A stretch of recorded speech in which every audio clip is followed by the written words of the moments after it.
Olá, que alegria, que gratidão darmos continuidade à grande série, a incrível história de Bartimeu, baseada no texto do Evangelho de São Marcos, no capítulo de número 10, a partir do versículo 46. Hoje daremos destaque a este primeiro versículo e falaremos a respeito da urgência de sair da cidade. Jesus e seus discípulos chegaram à cidade de Jericó.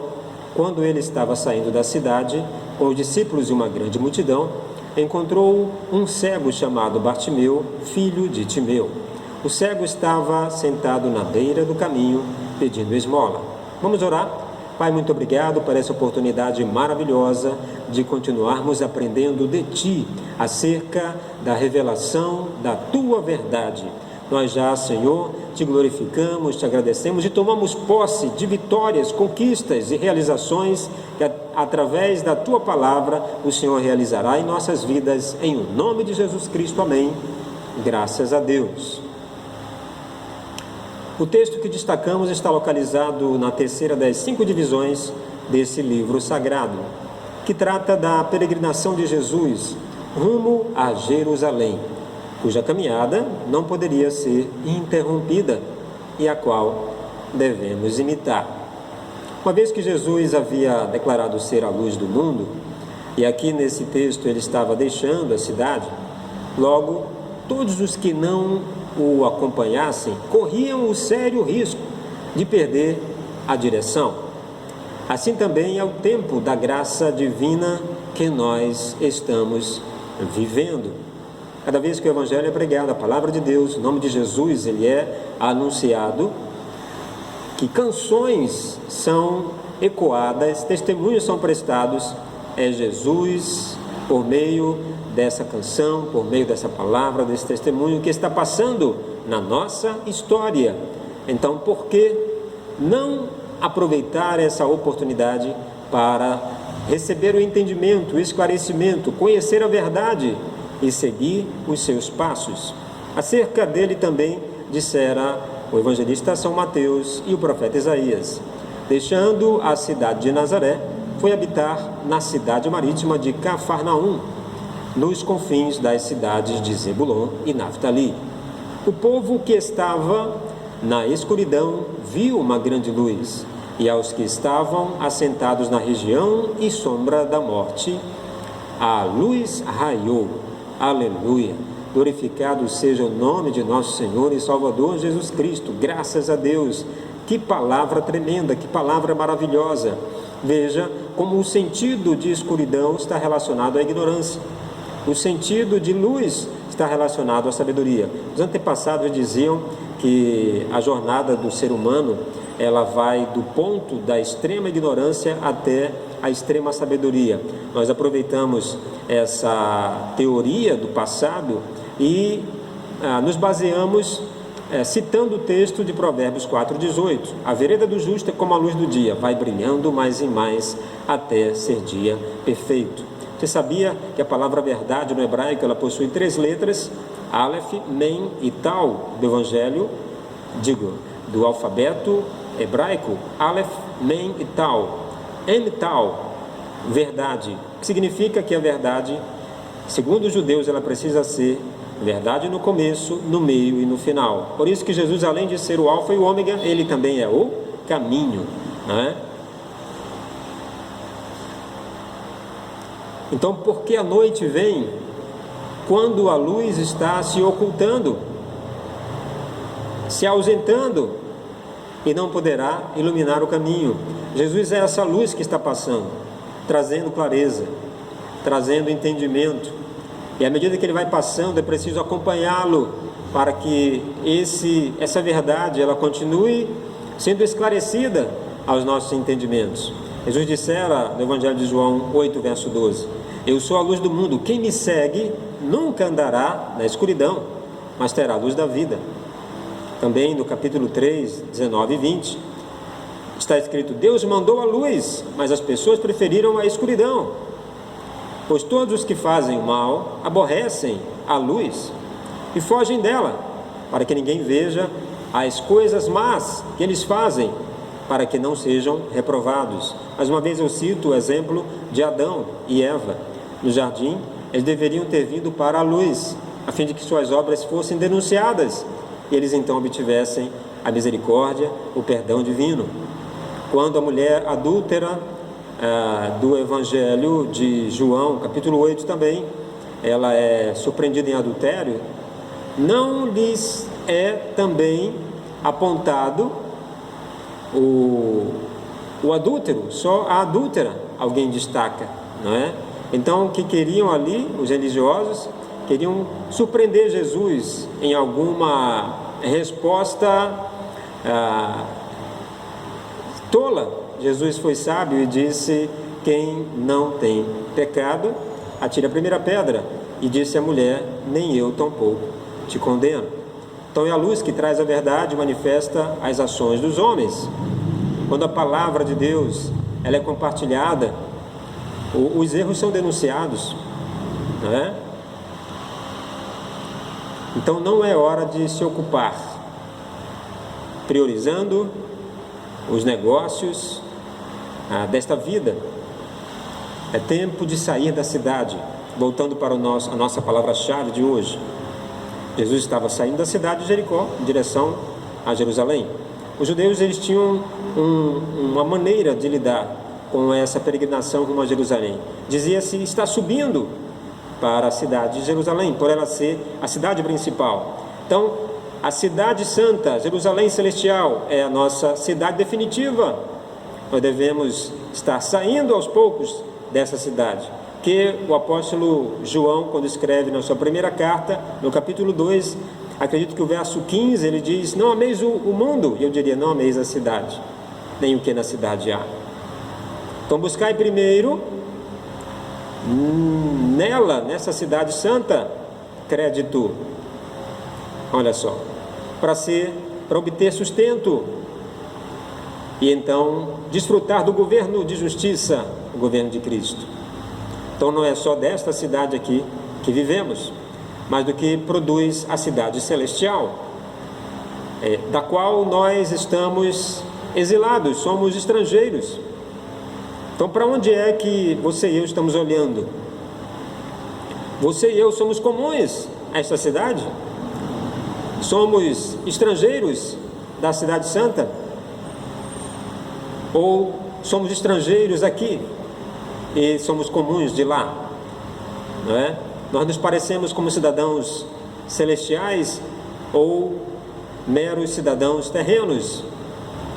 Esse texto citado do Evangelho de Mateus, capítulo 6, verso 33, diz: buscai primeiro o reino dos céus, as demais coisas vos serão acrescentadas. Então, aí vemos os dois lados da história. A história de Bartimeu nos vai trazer essa lição, essa revelação. Bartimeu vivia um lado da história, ele gostaria de viver o outro lado, os dois lados, a vida eterna, a vida terrena. Bartimeu sequer vivia a vida terrena, ele a vivia pela metade. Então ele desejava viver uma vida inteira. É necessário com Cristo que se viva uma vida inteira, viver os dois lados, a vida terrena, somos de carne e ossos, mas também precisamos viver a vida espiritual. Te convido, então, te estimulo a que você siga os passos de Jesus, ouça as palavras de Jesus, ecoe canções para Jesus, busque a presença de Jesus através da oração, da adoração, do culto, da celebração. Você e eu estaremos vivendo os dois lados da história. Alguém disse que viver com medo é viver pela metade. Alguém que freia, alguém que se intimida, alguém que não vai além, alguém que se limita, ele vive uma vida pela metade. Bartimeu descobrira isso, percebera isso, a partir do momento que ele ouve falar a respeito dos sinais, prodígios, maravilhas que Jesus realizava. Então ele dizia consigo: eu creio, quando ele passar pela história da minha vida, pela estrada, não é, da minha vida, eu não perderei esta oportunidade. Vou me tornar também um cidadão celestial, porque Jesus era reconhecido como vindo de Deus. Nicodemos, um rabino, judeu, no capítulo 3 do Evangelho de João, ele diz: sei que és vindo de Deus, porque ninguém faz o que tu fazes, ou diz o que tu dizes, né, se não vier do céu, não vier de cima. Então, o foco deve estar na cidade. O olhar, a atenção, a visão de muitos está presa aos negócios, está presa ao lucro, está presa aos prazeres da cidade, aos próprios interesses. A exemplo do filho pródigo, né? O filho pródigo, o Evangelho de São Lucas, capítulo de número 15, a partir do verso 11, diz que ele voltava o seu olhar para os negócios de seu pai, para a fazenda, para os bens. Então ele olhava para baixo, ele olhava apenas para a vida terrena. Não é proibido, não é, ter negócios, ter lucro, não é proibido, não é errado cuidar da sua vida enquanto se vive aqui, é necessário, não é? Porém, quando se volta o olhar exclusivamente para a vida terrena, olhar para baixo, deixa-se de olhar para cima. O que significa homem? Significa aquele que olha para cima, não somente aquele que vem da terra, mas aquele que olha para cima. Mais tarde, o autor aos Hebreus capítulo 12, verso 2, ele diz: olhando para Jesus. Onde está Jesus? Ele está em cima, não é? Está sentado à direita de Deus Pai. Ali ele foi recebido, está reinando. Devemos voltar o nosso olhar para ele. Bartimeu não podia olhar com os olhos naturais, mas ele olhava já com os olhos da fé, não é? Porque com os ouvidos ele alimentava essa fé, e com os olhos espirituais ele já tinha uma direção determinada. Tanto é que ele não vai hesitar em se levantar, como nós veremos mais tarde, e ter com Jesus mesmo sem a sua visão natural. Então, voltando ao exemplo do filho pródigo, ele estava de olho nos negócios do pai, desejou se ocupar deles, porém de modo irresponsável. Mais tarde ele volta o seu olhar para os alimentos dos porcos, as alfarrobas. Alguém disse, né, que trata sobre a ciência do comportamento humano: uma pessoa tem mais autoestima e é mais feliz quando tira muito do pouco. Ela está preparada para ter muito. Bartimeu é esse exemplo. Ele não tinha muito, mas ele tirava do pouco que ele tinha. Ouvindo falar a respeito do Nazareno, ele tirou muita coragem, muita determinação, vontade de ir além. É dito popularmente que o pior cego é aquele que não quer ver. Então, quando se cria consciência, então faz-se aquilo muitas vezes que Deus não planejou. Vivia-se na inocência, passou-se a ter consciência. Agora tomam-se decisões que não estão amparadas, não estão fundamentadas na palavra de Deus, na Bíblia Sagrada. Então a morte quer dizer distância. Quando Adão comeu o fruto, a exemplo, ele se viu distante, se viu sozinho. Hoje o homem está sozinho por não ouvir a voz de Deus. Bartimeu estava sozinho até o momento em que ele passou a ouvir a voz de Deus, através do que lhe contavam, do que ele ouvia falar a respeito do Nazareno. Agora ele estava muito bem acompanhado, porque havia uma fé que o estava estimulando, inspirando a que ele se juntasse a uma multidão. A fé é um elemento do homem, essencial ao homem. Não é dado aos anjos, porque os anjos não precisam acreditar, crer, eles já estão diante do eterno. Nós, seres humanos, nunca vimos a Deus com os nossos olhos naturais, então temos um elemento chave, o elemento da fé. E os anjos se admiram quando nós, humanos, tomamos posturas, atitudes de fé. Veja o caso de Abraão, será uma outra série, não é? a jornada de Abraão, nós vamos também aqui em breve estarmos juntos aprendendo. Mas nessa jornada de Bartimeu, nesse destacamento de Bartimeu até Jesus para receber o seu milagre, vai ser também uma grande jornada.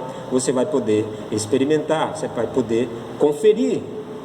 Então, nós aqui nessa oportunidade trazemos estas lições, essas primeiras lições, dessa primeira parte, de que é necessário nós estarmos voltando o nosso foco para a cidade celestial e não nos apegarmos, não nos prendermos ao extremo nesta cidade, porque esta cidade passará, mas a cidade celestial deve ser o nosso destino final. Que Deus abençoe você poderosamente para a glória de Deus, em o nome de Jesus Cristo. Vamos olhar para Jesus, vamos olhar para cima, vamos prosseguir, vamos seguir, acompanhar a multidão, vamos nos destacar, deixar que a fé nos impulsione, porque os anjos querem nos observar, não é? Salmo 91 diz que os anjos estão ao nosso redor, para que nós não venhamos a tropeçar. Eles querem ver em nós uma atitude de fé, porque vão ficar surpresos,